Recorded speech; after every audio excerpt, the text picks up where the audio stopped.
Bonjour, je suis Hakim La'Alam et je vous propose ma chronique du dimanche 18 août 2024. Elle s'intitule « Ne nous ramène pas l'œil, Hakim ». Aussi, nombre d'entre vous, amis fumeurs de thé, me demandent de ne pas nous ramener l'œil. Traduction grossièrement littérale de cette autre expression en français, ne pas attirer sur nous le mauvais œil. Mais la tentation est trop forte. Comment résister à cette information? Allez, je me lance, une gousse d'ail autour du cou, mes doigts croisés et tout l'attirail anti-mauvais œil dissimulé dans mes poches. L'Algérie enregistre un excédent de production d'électricité de 10 gigawatts durant 10 mois cumulés sur une année. Que va-t-on faire de cet excédent de 10 gigawatts? Le conserver dans des bocaux remplis de vinaigre, d'ail et d'herbes de Provence pour les fameux jours dits de « on ne sait jamais » ? Non. Des bocaux de conserve pour 10 gigawatts d'électricité, ça risque de nous coûter une blinde en verre, en joint caoutchouc pour l'étanchéité des bocaux, en vinaigre et en herbes de Provence. Stocker ces 10 gigawatts dans des silos géants dans le Grand Sud, je ne suis pas contre. Mais les échos qui me parviennent de notre Sahara m'indiquent clairement que là-bas, l'urgence, c'est déjà de construire un max de silos pour y emmagasiner l'excédent de céréales, notamment de blé, produit sur ces nouvelles terres sahariennes de culture géante. Mon Dieu! Que faire alors avec ces 10 gigawatts de râpes d'électricité produites par la DZI? Pas de panique! La solution a été trouvée.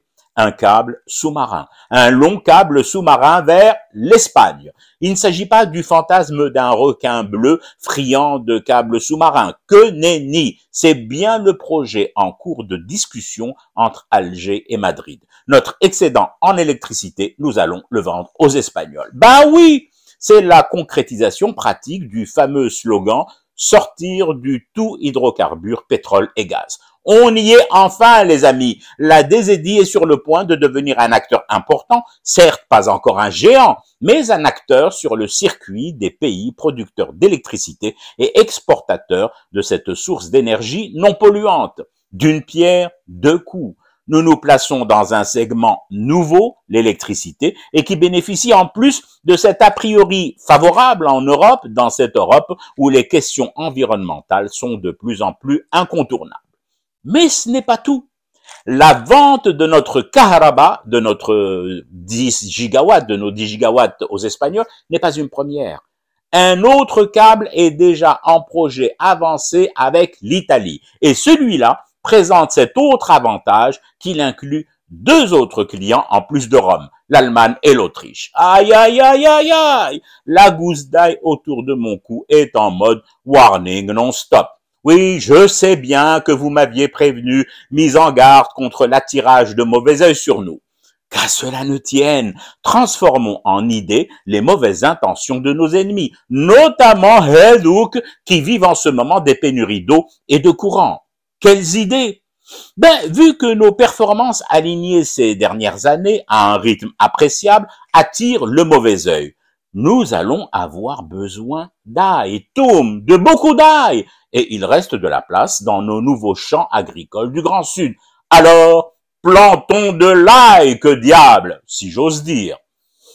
Tel que nous sommes lancés ces derniers temps, vu la dynamique que nous dégageons, mon petit doigt me dit que nous pourrions vite nous retrouver avec un excédent de plus de 10 gigawatts d'ail que nous revendrons alors à cette vieille Europe. Ciotat et Melilla comprises. Je fume du thé et je reste éveillé. Le cauchemar continue. C'était Hakim La'Alam, je vous retrouve demain pour une autre chronique et une autre façon de dire son amour à l'Algérie.